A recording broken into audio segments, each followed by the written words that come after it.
হযরত ওমর বলেন ওয়ালা ইয়ারিফুহু মিন্না, কই আমরা কেউ তারে চিনলাম না, কেউ তারে চিনি না। এমন মানুষ আমরা জীবনে কোনোদিন মক্কায় দেখি নাই, কোনোদিন মদিনায় দেখি নাই। হযরত ওমর ফারুক রাদিয়াল্লাহু তাআলা আনহু বলেন যে আমি মনোযোগ দিয়ে দেখতে থাকলাম, এই সাদা পোশাক পরিহিত ব্যক্তিটা তিনি এসে পয়গম্বরের হাঁটু মুবারকের সাথে হাঁটু লাগায়া বসে গেছে। সুবহানাল্লাহ বলেন। হযরত ওমর ফারুক রাদিয়াল্লাহু তাআলা আনহু বলেন শুধু তাই নয়, তিনি পয়গম্বরের হাঁটু মুবারকের সাথে হাঁটু লাগায়া বসে গেলেন, আবার পয়গম্বরের উরু মুবারকের উপরে তার দুইটা হাত রাইখা দিলেন। সুবহানাল্লাহ বলেন।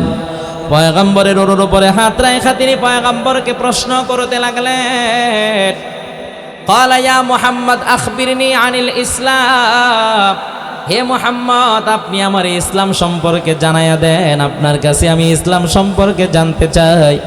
আল্লাহর হাবিব সাল্লাল্লাহু আলাইহি ওয়াসাল্লাম তার ইসলাম সম্পর্কে জানায়া দিলেন।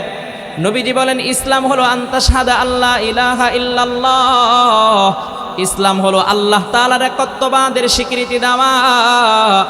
ইসলাম হলো মুহাম্মদুর রাসূলুল্লাহকে শেষ নবী হিসাবে বিশ্বাস করা। ইসলাম হলো 5 ওয়াক্ত নামাজ পড়া। ইসলাম হলো যাকাত দেওয়া। ইসলাম হলো রমজানের রোজা রাখা। ইসলাম হলো যদি হজ ফরজ হয় তাহলে হজ ফরজ হইলে হজ করা। পয়গম্বর যখন তারা এইভাবে ইসলাম সম্পর্কে জানাইতেছিলেন, ওই সময় পয়গম্বরের কথাগুলো সে সত্যায়ন করে বলে ক্বালা সাদাকতা, পয়গম্বর আপনি যা বলেছেন অবশ্যই আপনি সত্য বলেছেন, মিথ্যা বলেন নাই।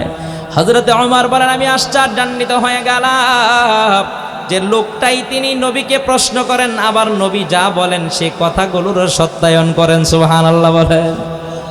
মুসলমান একটু পরে আবার তিনি জিজ্ঞেস করলেন আখবিরনি আনিল ঈমান, ও পয়গম্বর আপনি আমার ঈমান সম্পর্কে জানায়া দেন, আমি আপনার কাছে ঈমান সম্পর্কে জানতে চাই। মুসলমান পয়গম্বর আলাইহিস সালাতু ওয়াস সালাম তার ঈমান সম্পর্কে জানায়া দিলেন, আল্লাহর প্রতি বিশ্বাস রাখা, আল্লাহর নাজিলকৃত কিতাবের প্রতি বিশ্বাস রাখা। এইভাবে বিস্তারিতভাবে যখন পয়গম্বর তারে জানায়া দিলেন, সে পয়গম্বরের কথাগুলো সত্যায়ন করলেন। আবার পয়গম্বরকে তিনি জিজ্ঞেস করলেন আখবিরনি আনিল ইহসান, পয়গম্বর এবার তারে আবার জানায়া দিলেন ইহসান হলো আনতা আবুদাল্লাহা কাআন্নাকা তারাহু ফা ইল্লাম তাকুন তারাহু ফা ইন্নাহু ইয়ারাক। পয়গম্বর তারে জানায়া দিলেন ইহসান হলো তুমি আল্লাহ পাক রব্বুল আলামিনের যে ইবাদত বন্দেগী করবা, ওই ইবাদত তুমি এমন ভাবে করো যেন তুমি আল্লাহকে দেখে দেখে ইবাদত করতেছ। আমি তিনি মিসকিন। নবীজি সাল্লাল্লাহু আলাইহি ওয়াসাল্লাম বলেন আল্লাহ আমি এই দুনিয়ায় মিসকিন অবস্থায় বাঁচতে চাই, আমি দরিদ্র অবস্থায় বাঁচতে চাই। জোরে চিৎকার মেরে বলেন না সুবহানাল্লাহ। মুসলমান শুধু তাই নয়, পয়গম্বর বলেন আল্লাহ তুমি আমারে দুনিয়ায় মিসকিন অবস্থায় বাঁচাও। আল্লাহ তুমি যখন আমার মৃত্যু দিবা তখন তুমি আমারে মিসকিন অবস্থায় মৃত্যুটা দিও। জোরে বলেন সুবহানাল্লাহ। নবীজি বলেন ওয়াহশুরনি মা যুমরাতিল মাসাকিন, নবীজি বলেন আল্লাহ হাসরের ময়দানে এই দুনিয়ার যারা শিল্পপতি, যারা কোটিপতি তাদের সাথে আমি উঠতে চাই না। আল্লাহ আমি দরিদ্রদের সাথে উঠতে চাই। হাসরের ময়দানে তুমি আমাকে দরিদ্রদের সাথেই উঠায়। নবীজি আল্লাহর কাছে দোয়া করছেন। এর মানে বোঝা গেল ওলামাদের সম্পর্ক বেশি থাকবে দরিদ্রদের সাথে। কাদের সাথে? জোরে বলেন। কেন থাকবে? কেন? নবীজি বলছেন ইন্নাল উলামা ওয়ারাসাতুল আম্বিয়া, ওলামায়ে কেরাম হচ্ছে নবীদের ওয়ারিস। তাহলে নবীরা যেই কাজ করছেন, নবীদের সাথে যাদের সম্পর্ক বেশি ছিল, ওলামাদের সম্পর্ক তো তাদের সাথে বেশি থাকবে। কথা বলেন ঠিক কিনা? আপনাদের এই এলাকার মানুষ অধিকাংশ মানুষই দরিদ্র শ্রেণীর মানুষ। মন খারাপ করলেন আপনারা? মন খারাপ করলেন? যেটা বাস্তবতা সেটাই বললাম। আমি নিজেও দরিদ্র পরিবারের সন্তান, আমি কোটিপতির সন্তান না। সুতরাং আপনাদের মাঝে আর আমার মাঝে কোনো পার্থক্য নেই। তো দেখেন এই যে একটা এরকম একটা এলাকায়, অজপাড়া গায়ে একেবারে এটা কি বলে পাহাড়তলি, হ্যাঁ পাহাড় ঘেঁষা, বর্ডার ঘেঁষা একটা এলাকা, এই এলাকার ভিতরে এত সুন্দর একটা আয়োজন করতে পারা বলেন এটা আপনাদের এলাকার মানুষের জন্য সৌভাগ্যের ব্যাপার কিনা? জোরে বলেন। সবচেয়ে বড় কথা হচ্ছে দেখেন আজকের এই আয়োজনে, আজকের এই মাহফিলে আপনারা একেবারে সন্ধ্যা হতে না হতেই আপনারা আপনাদের উপস্থিতি ব্যাপক, অনেক লোকজনের উপস্থিতি। এবছর অনেক বড় বড় মাহফিলে এতগুলো লোক হয় না, আপনারা সন্ধ্যার সময় এখানে যতগুলো মানুষ বসেছেন বা এসেছেন, আপনাদের এই উপস্থিতি এটা প্রমাণ করে, আমার দিল বলে যে আজকের এই মাহফিল আল্লাহ তাআলা কবুল করেছেন, বলেন আমিন। এবং আমার দিল বলে আজকের এই মাহফিলটা আপনাদের কারো কারো জন্য হেদায়েতের জরিয়া হয়ে যেতে পারে। মৃত ব্যক্তিদের রূহের মাগফিরাত কামনায় আয়োজনটা করা হয়েছে। আমরা আল্লাহর কাছে বেশি বেশি দোয়া করব আজকের এই আয়োজনে যতটুকু সওয়াব হবে আল্লাহ যেন এই সওয়াবগুলোকে আরও লক্ষ কোটি গুণে বৃদ্ধি করে আল্লাহ যেন এই এলাকার ভিতরে যতগুলো কবর আছে প্রত্যেকটা কবর ওয়ালার কবরের ভিতরে যেন আল্লাহ পৌঁছায় দেয়, বলেন আমিন। আর একটু জোরে বলেন আমিন। আমি আপনাদের সামনে কোরআন কারীমের যে আয়াতে কারিমা তিলাওয়াত করেছি, আয়াতের আলোকে হাদিসের আলোকে কিছু কথা বলে শেষ করব। আমার কথা বলতে খুবই কষ্ট হচ্ছে, কারণ এসেই খানাটা খেয়ে নিছি, আর বাসায় যে খানার আয়োজন, খানার অ্যারেঞ্জমেন্ট, আল্লাহু আকবার। আমরা তো প্রতিনিয়ত প্রত্যেক দিন মাহফিল করি, প্রত্যেক দিন, কিন্তু আজকের এই ছোট্ট এলাকায় এই ছোট্ট আয়োজনে যে খাবার দাবারের আয়োজন হয়েছে এটা অত্যন্ত প্রশংসনীয়। যে মা বোনেরা আমাদেরকে রান্না করে খাওয়াইছেন, দোয়া করি আল্লাহ পাক রব্বুল আলামিন এই মা বোনদেরকে মা ফাতেমার মতো চরিত্রবান বানায় দেখ, বলেন আমিন। আল্লাহ এদেরকে জান্নাতি মহিলাদের সর্দারনি হযরতে ফাতেমা রাদিয়াল্লাহু তাআলা আনহার সাথে তাদেরকে আল্লাহ তাআলা জান্নাত নসিব করুক, বলেন আমিন। আর একটু জোরে বলেন আমিন। মুহতারাম, আমি আপনাদের সামনে কোরআনে কারীমের যে আয়াতে কারিমা তেলাওয়াত করেছি, আয়াতের আলোকে হাদিসের আলোকে কথা বলতে গেলে কমপক্ষে 2 ঘন্টা সময়ের দরকার। এই সময়টা আমার হাতে নাই, মাত্র আধা ঘন্টা সময় আছে। আর এই আধা ঘন্টা পরে আমার চলে যেতে হবে আরেকটা প্রোগ্রামে। আমি বললাম তো আজকে আপনাদের এখানে আসছি শুধুমাত্র আপনাদের ভালোবাসা মহব্বত আর আমার এই ভাই হাফেজ মাওলানা শফিউল্লাহ সাদি ভাইয়ের মহব্বতে, তার ভালোবাসায় পড়ে আপনাদের এখানে আজকে আসা। আল্লাহ রিজিক রাখছেন, আসছি, কিন্তু আপনাদের ভালোবাসাটাকে আমি বেশি প্রাধান্য দিয়েছি। আমি অত্যন্ত অসুস্থ, গতকালকের প্রোগ্রাম শেষ করে সকালে এসেছি, সারাদিন ঘুম হয়নি। আবার আপনাদের এখান থেকে শেষ করে আজকে রাতে ফিরে যেতে হবে, রাতে যেতে পারবো না, সকাল হয়ে যাবে, আবার কালকের প্রোগ্রামের জন্য রওনা দিতে হবে। এমনি দেখতেছেন আমি শারীরিক দিক থেকে খুব দুর্বল মানুষ, আমার জন্য এত লোড নেওয়া সম্ভব হয় না। তারপরেও আমি সকল লোড নিয়ে আপনাদের এখানে এসে উপস্থিত হয়েছি। আল্লাহ তাআলা যেন আমার জবান দিয়ে এমন কিছু কথা বের করে দেন যেগুলো আমার এবং আপনাদের বক্তা এবং শ্রোতা উভয় দলের জন্য যাতে হেদায়েতের জরিয়া হয়, বলেন আমিন। আর একটু জোরে বলেন আমিন। মুহতারাম, আসুন আমরা আমাদের মূল আলোচনায় চলে যাই। দেখেন এই দুনিয়ায় কি আমরা চিরদিন থাকার জন্য আসছি? বলেন চিরদিন থাকার জন্য আসছি? এই দুনিয়া থেকে একদিন আমাদেরকে বিদায় নিয়ে চলে যেতে হবেই হবে, কি বলেন? এই দুনিয়ায় একজন টাকাওয়ালা কোটিপতির মালিক, কোটিপতি, হাজার হাজার কোটি টাকার মালিক, ক্ষমতাওয়ালা, মনে করেন সারা পৃথিবীর রাজত্বই করে, সারা পৃথিবীর রাজত্বও যদি কেউ করে, হাজার হাজার কোটি টাকার মালিকও যদি কেউ হয়, এরপরেও মানুষ টাকার ক্ষমতার গরমে, টাকার গরমে, ক্ষমতার গরমে মানুষ এই দুনিয়ায় চিরদিন বাঁচতে পারবে না, কি বলেন? পারবে? পৃথিবীতে 4 জন মানুষ এমন ছিলেন যারা সারা পৃথিবী শাসন করেছেন। এই 4 জনের ভিতরে 2 জন হলো বেঈমান আর 2 জন হলো ইমানদার। যে 2 জন বেঈমান, আপনারা এই 2 জনের নাম অনেকেই শুনেছেন। একজনের নাম হলো বাদশাহ বুখতে-নাসারা, নাম কি? বুখতে-নাসারা। আরেকজনের নাম কি? বলেন না কেন? আরেকজনের নাম কি? নমরুদ। কি বলেন? কি? নমরুদ। ফেরাউনের কথাও আছে বিভিন্ন কিতাবে। নমরুদ, 2 জন মানুষ বেঈমান, এরা সারা পৃথিবীর রাজত্ব করছে, নিজেরা খোদা দাবি করছে, আল্লাহ তাআলা তাদেরকে ধ্বংস করে দিয়েছে। আর 2 জন মুসলমান যারা সারা পৃথিবী শাসন করেছেন, একজনের নাম হলো হযরত সুলাইমান আলাইহিস সালাতু ওয়াস সালাম, আরেকজন হলেন বাদশাহ যুলকারনাইন। নাম কি? বাদশাহ যুলকারনাইন। কিতাবের তাফসীরের কিতাবের ভিতরে পাওয়া যায় বাদশাহ যুলকারনাইন পৃথিবীর পূর্ব দিগন্তের কিছু অংশ তার বিজয় করার বাকি, মানে ওই অংশটুকুর ভিতরে তার রাজত্ব পৌঁছায় নাই, এর ভিতরে সে মারা গেছে, ইন্তেকাল করছে। কিন্তু আল্লাহ তাআলার মানসা ছিল, ফেরেশতাদের আল্লাহর কাছে আবেদন ছিল যে আল্লাহ, বাদশাহ জুলকারনাইন একজন ন্যায়পরায়ণ শাসক, তুমি তারে সারা পৃথিবীর রাজত্ব দাও, সারা পৃথিবীর ক্ষমতা তুমি তার হস্তগত, তার কর্তলগত করে দাও। তো আল্লাহ পাক রব্বুল আলামিন ফেরেশতাদের রিকোয়েস্টে, আবেদনে বাদশাহ জুলকারনাইনকে আবার জীবিত করেছিলেন। সুবহানাল্লাহ বলেন। আবার জীবিত কইরা আল্লাহ তাআলা তার মাধ্যমে সারা পৃথিবীর রাজত্ব আল্লাহ তারে দিয়ে করাইছেন। তো দেখেন এই চারজন মানুষ যারা সারা পৃথিবীর রাজত্ব করছেন, তারা কি এই দুনিয়ায় আছে? জোরে বলেন, আছে না চলে গেছে? চলে গেছে। মুসলমান একটু দিল দিয়ে কথাগুলো মনোযোগ দিয়ে হেদায়েতের নিয়তে, আমলের নিয়তে শ্রবণ করেন। আপনি আর আমি এই দুনিয়ায় 1000 কোটি টাকার মালিক হতে পারি, এই দুনিয়ায় মানুষ কোটি কোটি টাকার মালিক হতে পারে, এই দুনিয়ায় মানুষ ক্ষমতার মালিক হতে পারে। মুসলমান ক্ষমতাকে ব্যবহার করে, টাকা ব্যবহার করে এই দুনিয়ায় চিরদিন বাঁচার কোনো ক্ষমতাই পৃথিবীর কোনো মানুষের নাই। কথা বলেন ঠিক কিনা? আল্লাহ পাক রব্বুল আলামিন কোরআনে কারীমের ভিতরে বলেন, আল্লাহ বলেন, ইদা জা আজালুহুম ফালা ইস্তাখিরুনা সাআতাও ওয়ালা ইস্তাকদিমুন। আল্লাহ বলেন, বান্দা আমি আল্লাহ তোমাদের জন্য যে হায়াতটাকে, হায়াতের একটা পরিধি, হায়াতের একটা সীমা আমি আল্লাহ নির্ধারণ করে দিয়েছি। আল্লাহ বলেন, বান্দা তোমার যেদিন এই হায়াতের, যখন তোমার দুনিয়ার জিন্দেগির হায়াতের যেদিন মেয়াদ শেষ হয়ে যাবে, এই মেয়াদ শেষ হয়ে যাওয়ার পরে তোমাকে আর 1 সেকেন্ড সময় দেওয়া হবে না। তোমার হায়াত যেদিন শেষ হয়ে যাবে, সেদিন তোমার জানটা আজরাইল কবজ করে নিয়ে চলে যাবে।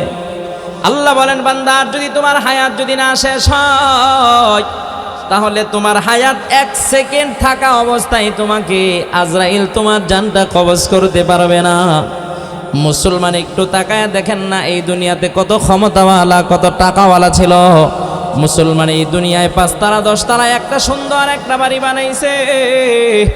এই বাড়ি বানায়া যেদিন বাড়িতে উঠবে, বাড়িটা যেই দিন উদ্বোধন করবে, ওই দিনই আমার আল্লাহ আজরাইলকে পাঠিয়ে দিয়ে বলেন, আজরাইল যাও, জলদি করে যাও, আমার বান্দার হায়াত শেষ, আমার বান্দার রূহটাকে, আমার বান্দার জীবনটাকে তুমি কবজা করে তুমি বের করে নিয়ে আসো।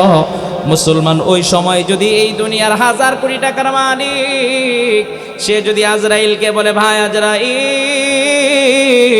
এই দুনিয়ায় আমি কোটি কোটি টাকার মালিক, তুমি আমারে একটু সময় দাও, আমারে একটু অবকাশ দাও, আমি একটু আমার টাকা পয়সাগুলো গুছায়া তারপরে আমি এই দুনিয়া থেকে বিদায় নেই।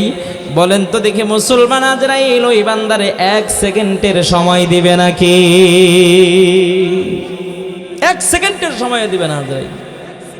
আজরাইলের এই ক্ষমতা নাই। কি বলেন, আছে? জোরে বলেন, আছে? মুসলমান একটু দিল দিয়ে কথাগুলো মনোযোগ দিয়ে শুনেন। আল্লাহ পাক রব্বুল আলামিন আপনাকে আমাকে হায়াত দিয়েছেন, হায়াত নামক আল্লাহ তাআলা আপনাকে আমাকে একটা ভিসা দিয়েছেন। মুসলমান এই দুনিয়ার অনেক যুবক ভাইয়েরা আছে, বাংলাদেশের অনেক যুবক ভাইয়েরা আছে, দেখবেন আর বিদেশের বাড়িতে যায় ইনকামের জন্য, যায় কি যায় না? জোরে বলেন, যায় কি যায় না? বিদেশের বাড়িতে ইনকামের জন্য যায়। বিদেশে যাওয়ার পরে একটা ভিসা লাগায়, ওই ভিসার একটা নির্দিষ্ট মেয়াদ থাকে। যদি ওই মেয়াদ শেষ হয়ে যায়, তাহলে সেই ভিসার মেয়াদ আবার তারা টাকা পয়সা দিয়ে বাড়াইতে পারে। কথা বলেন ঠিক কিনা? আল্লাহ পাক রব্বুল আলামিন বলেন, বান্দা আমি আল্লাহ তোমার হায়াত নামক যেই ভিসাটা দিলাম, আমি আল্লাহ তোমার এই ভিসার একটা নির্দিষ্ট মেয়াদ আমি আল্লাহ নির্ধারণ করে দিছি। এই মেয়াদ যেদিন শেষ হয়ে যাবে, সেদিন তুমি আর এই ভিসার মেয়াদ বাড়াইতে পারবা না। মুসলমান একটু দিল দিয়ে কথাগুলো মনোযোগ দিয়ে শোনেন। আল্লাহ পাক রব্বুল আলামিন বলেন, ইন্নাল্লাহা ইনদাহু ইলমুস সাআহ ওয়া ইউনাজ্জিলুল গায়স ওয়া ইয়ালামু মা ফিল আরহাম ওয়া মা তাদরি নাফসুম মাযা তাকসিবু গাদা ওয়া মা তাদরি নাফসুম বিআইয়ি আরদিন তামুত ইন্নাল্লাহা আলিমুন খাবীর। আল্লাহ পাক রব্বুল আলামিন বলেন, বান্দা শোনো, আমি আল্লাহ পাক রব্বুল আলামিন 5টা বিষয় এমন রয়েছে, যেই 5টা বিষয়ের জ্ঞান আমি আল্লাহ পাক রব্বুল আলামিন আমার কুদরতি হাতে রেখে দিয়েছি। আল্লাহ বলেন, বান্দা এই 5টা বিষয়ের জ্ঞান আমি পৃথিবীর কাউকে জানাই নাই। কথা বলেন ঠিক কিনা?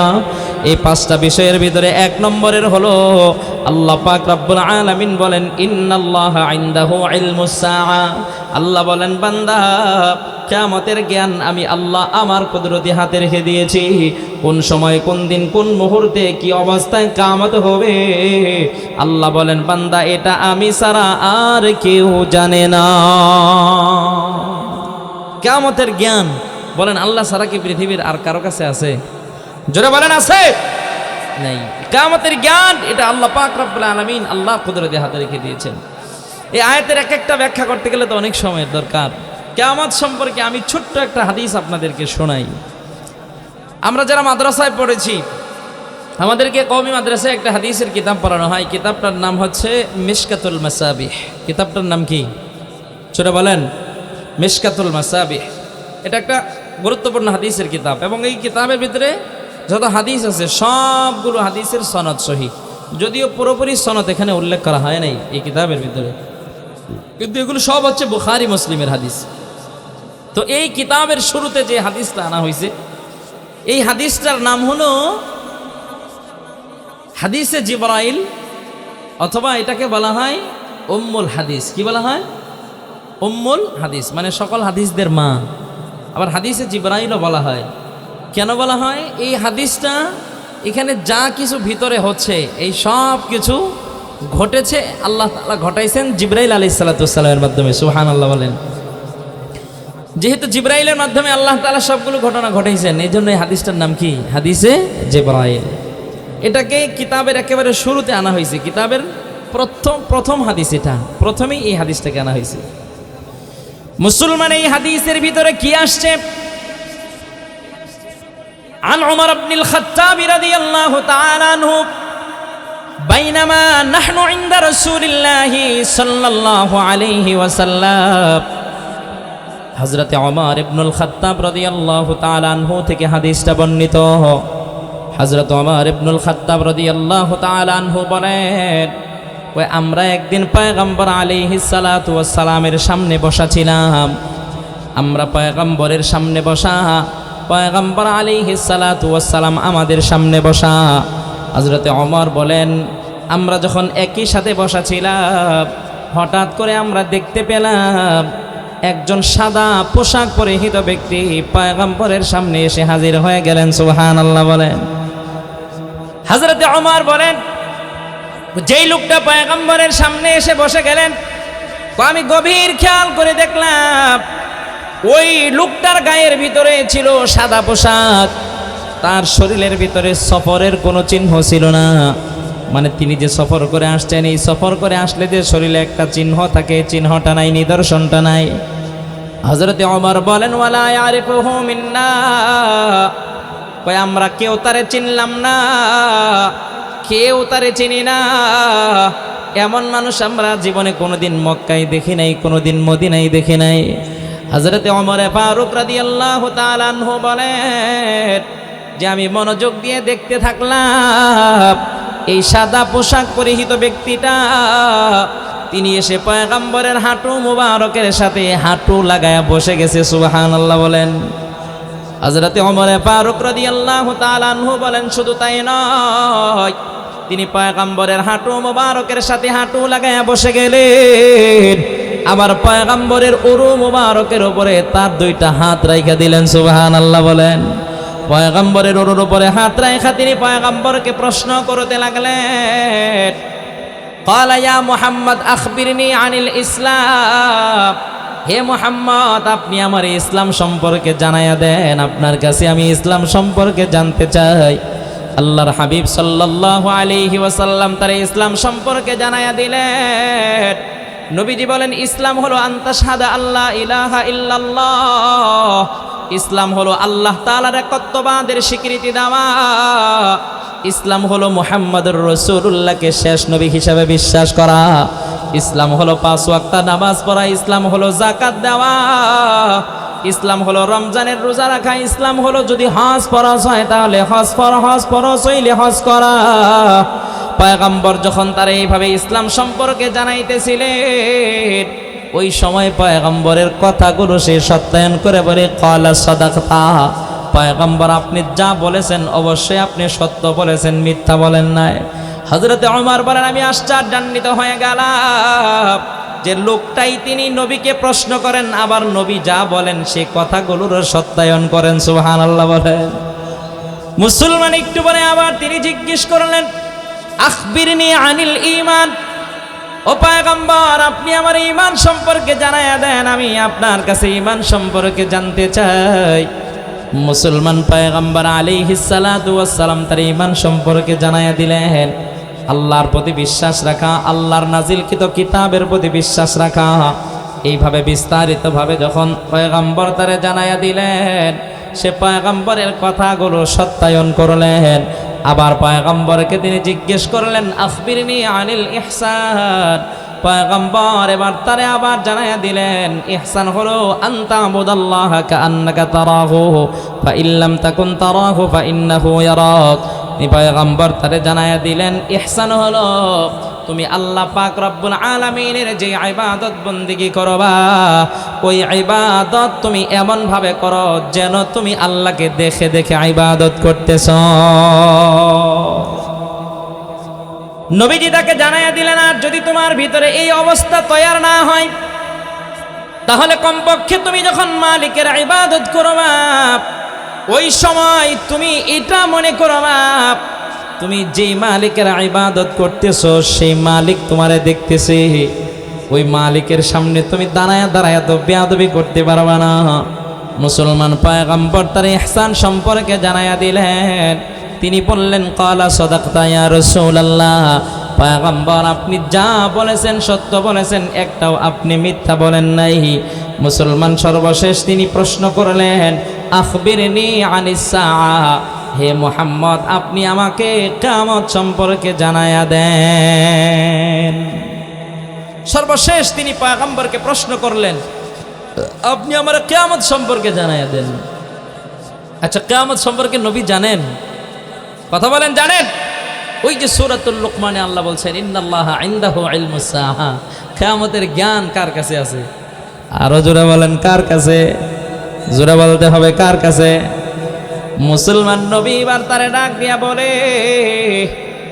মাল মাসউলু আনহা বিআলামা মিনাস সাআত, আপনি আমারে কিয়ামত সম্পর্কে জিজ্ঞাসেন, আপনি আমারে কিয়ামত সম্পর্কে আমার কাছ থেকে জানতে চাইলেন।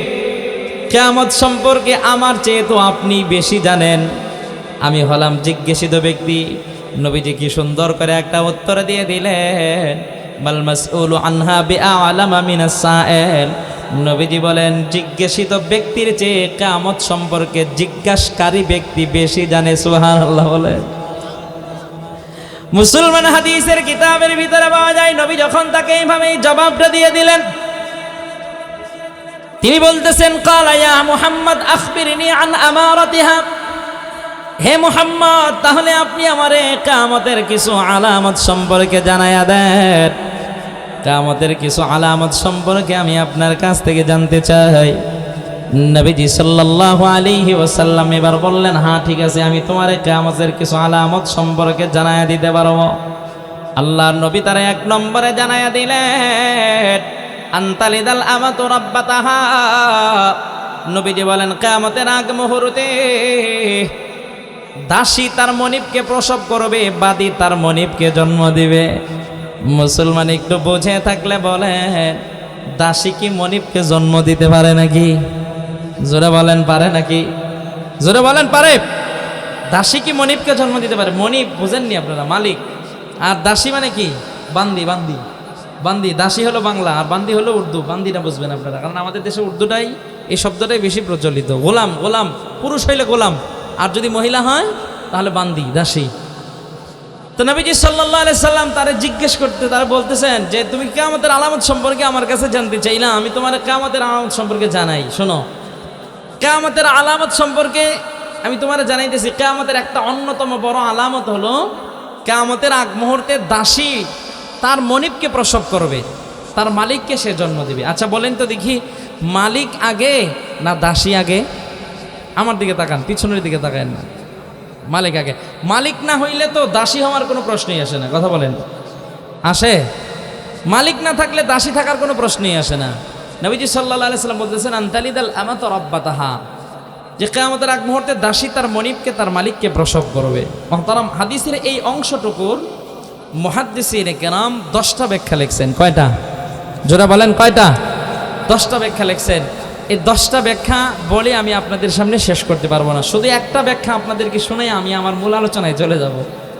হাফেজ ইবনে হাজার আসকালানী রাহমাতুল্লাহি আলাইহি তিনি একটা ব্যাখ্যা লিখছেন যে এই হাদিসের এই শব্দটুকুনের একটা অর্থ হচ্ছে কিয়ামতের আগ মুহূর্তে মালিক তার দাস দাসীর সাথে যেমন আচরণ করে, কিয়ামতের আগ মুহূর্তে সন্তানাদি মা বাবার সাথে তেমন খারাপ আচরণ করবে। নাউজুবিল্লাহ বললেন না তো? এটা একটা ব্যাখ্যা। বলেন এখন বর্তমান পৃথিবীতে সন্তানাদি মা বাবার সাথে খারাপ আচরণ করে না ভালো আচরণ করে? জোরে বলেন। মানে খারাপ আচরণ করলে এটা কি? কিয়ামতের আলামত।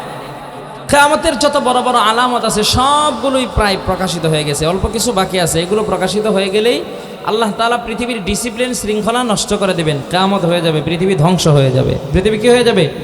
জোরে বলেন কি হবে? তাহলে মুসলমান এবার আসেন আমরা আমাদের মূল আলোচনায় চলে যাই। আমরা এই হাদিস থেকে বুঝতে পারলাম কিয়ামতের খবর একমাত্র জানেন কে?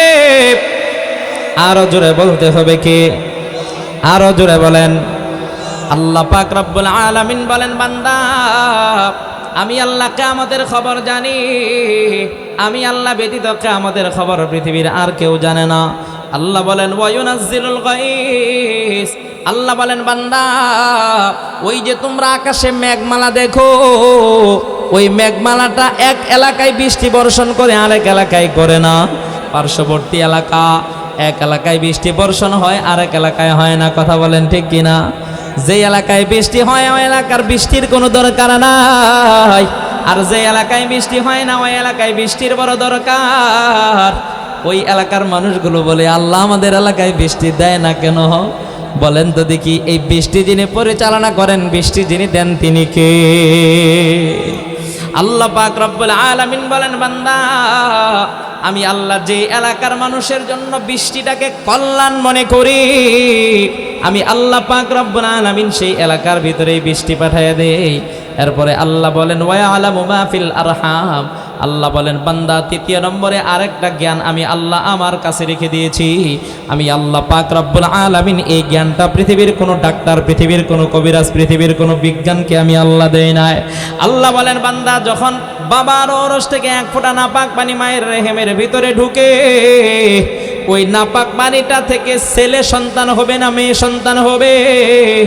এই ছেলেটা সুস্থ অবস্থায় দুনিয়ায় আসবে নাকি অসুস্থ অবস্থায় আসবে? প্রতিবন্ধী হবে না ভালো হবে? মুসলমান বলেন তো দেখি, এটা জানেন একমাত্র কে? আল্লাহ পাক রব্বুল আলামিন বলেন বান্দা এটা আমি আল্লাহই জানি। এই যে মুসলমান দুনিয়ার ডাক্তাররা যখন বাচ্চাটা পেটের ভিতরে, বাচ্চার সকল আকার আকৃতি যখন ধারণ করে, বাচ্চারা যখন পেটের ভিতরে 8 মাস 9 মাস বয়স হয়ে যায়, ওই সময় ডাক্তাররা আলট্রাসোনোগ্রাম করে এতটুকুন বলতে পারে ছেলে হবে নাকি মেয়ে হবে। এরপরেও যখন আলট্রাসোনোগ্রাম করে তখন এই আলট্রাসোনোগ্রাম ভুল হয় কি হয় না? জোরে বলেন হয় কি হয় না? কিন্তু মুসলমান চ্যালেঞ্জ করে বললাম, এই দুনিয়ার সারা দুনিয়ার সমস্ত ডাক্তার আর কবিরাজরা মিলে একসাথে হয়েও যখন বাবার ওরস থেকে নাপাক পানিটা মায়ের রেহেমের ভিতরে ঢুকে, ওই সময় সকালে মিলেও যদি চেষ্টা করে যে এই নাপাক পানি থেকে ছেলে হবে না মেয়ে হবে, তারা বলতে পারবে নাকি? বলেন পারবে? আল্লাহ বলেন এই জ্ঞান আমি আমার কাছে রেখে দিয়েছি। কার কাছে? জোরে বলেন। আল্লাহ পাক রব্বুল আলামিন এরপরে বলতেছেন ওয়া আলামু মা ফিল আরহাম। এরপরে আল্লাহ বলেন ওয়া মা তাদরি নাফসুম মাযা তাকসিবু গাদা। আল্লাহ বলেন বান্দা তুমি আগামীকাল কি কামাই করবা কি খাবা এটা আমি আল্লাহ জানি, আমি আল্লাহ ছাড়া আর কেউ জানে না। কথা বলেন ঠিক কিনা? জোরে বলেন। এরপরে আল্লাহ পাক রব্বুল আলামিন বলেন ওয়া মা তাদরি নাফসুম বিআইয়ি আরদিন তামুত।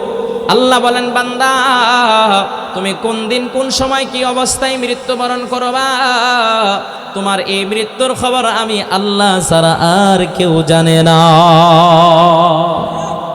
আল্লাহ ছাড়া মৃত্যুর খবর আর কেউ জানে? জোরে বলেন জানে নাকি? কেউ জানে না। আমাদের দেশের অনেক প্রবাসী ভাইয়েরা বিদেশের বাড়িতে গিয়ে ইন্তেকাল করে। কথা বলেন ঠিক কিনা?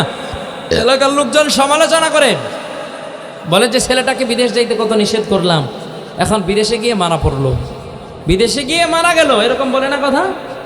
কথা বলেন, বলে কি বলে না? আসলে কি সে ওই বিদেশে গিয়ে সে ইচ্ছাকৃতভাবে মরার জন্য বিদেশে গেছে? জোরে বলেন। আল্লাহ পাক রব্বুল আলামিন বলেন, বান্দা আমি আল্লাহ তার মৃত্যুটা বিদেশের বাড়িতেই লিখে রাখছি।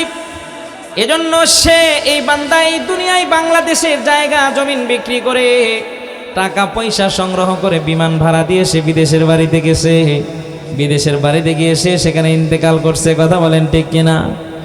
মুসলমান আপনি আর আমি কোন দিন কোন মুহূর্তে এই দুনিয়া থেকে কি অবস্থায় চলে যাব, এটা আপনি আর আমি কেউ বলতে পারবো না।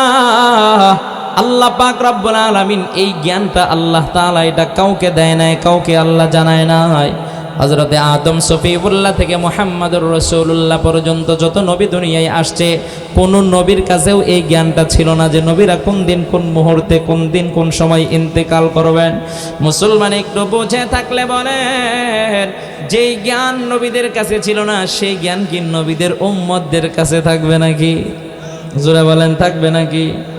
মুসলমান কিতাবের ভিতরে পাওয়া যায় হযরত ইমাম মালিক রাহমাতুল্লাহি আলাইহি একদিন তিনি রাতের বেলা ঘুমাইছেন।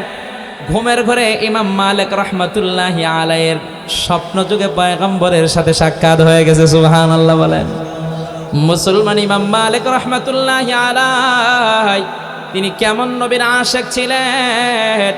ইমাম মালিক রাহমাতুল্লাহি আলাইহি তিনি যতদিন মদিনার অলিতে গলিতে হাঁটাচলা করছেন ততদিন তিনি কোনোদিন পায়ের নিচে জুতা লাগায় নাই। সুবহানাল্লাহ বলে। হযরত ইমাম মালিক রাহমাতুল্লাহি আলাইহি এমন নবীর আশিক, তিনি যখন মদিনার জমিনে যখন পাগুলো একটা পা উঠায় আর একটা পা ফালাইতেন, ওই সময় তিনি হিসাব করে ফালাইতেন আর মনে মনে চিন্তা করতেন, না জানি এই জায়গায় আমার রসুলের পা পড়ে গেছে। সুবহানাল্লাহ বলেন। যদি এখানে আমার রসুলের পা পড়ে যায় আর যদি সেখানে আমি পা রাখি তাহলে এটা আমি ইমাম মালিকের জন্য এটা চরম বেয়াদবি হবে। এজন্যই তিনি হাঁটার সময় অত্যন্ত হিসাব করে তিনি হাঁটাচলা করতেন। মুসলমান ইমাম মালিক রাহমাতুল্লাহি আলাইহি পয়গম্বরের এমন আশিক ইমাম মালিক রাহমাতুল্লাহি আলাইহি তিনি যখন বৃদ্ধ হয়ে গেছেন, তার শরীর যখন দুর্বল হয়ে গেছে, ওই সময় ইমাম মালিক রাহমাতুল্লাহি আলাইহি হজ করার জন্য বাইতুল্লাহতে পর্যন্ত যান নাই। কারণ ইমাম মালিক রাহমাতুল্লাহি আলাইহির মনে একটা চিন্তা ছিল, আমি যদি হজ করার জন্য বাইতুল্লাহে যাই, সেখানে যাওয়ার পরে যদি আমার মৃত্যু হয়ে যায়, আমার লাশটাকে তো মক্কার ভিতরে দাফন করা হবে। আমার লাশটা তো আমার আশিক আমার মাশুকের কাছে তো আমাকে আনা হবে না, আমার রসুলের মদিনায় তো আমার লাশটাকে দাফন করা হবে না।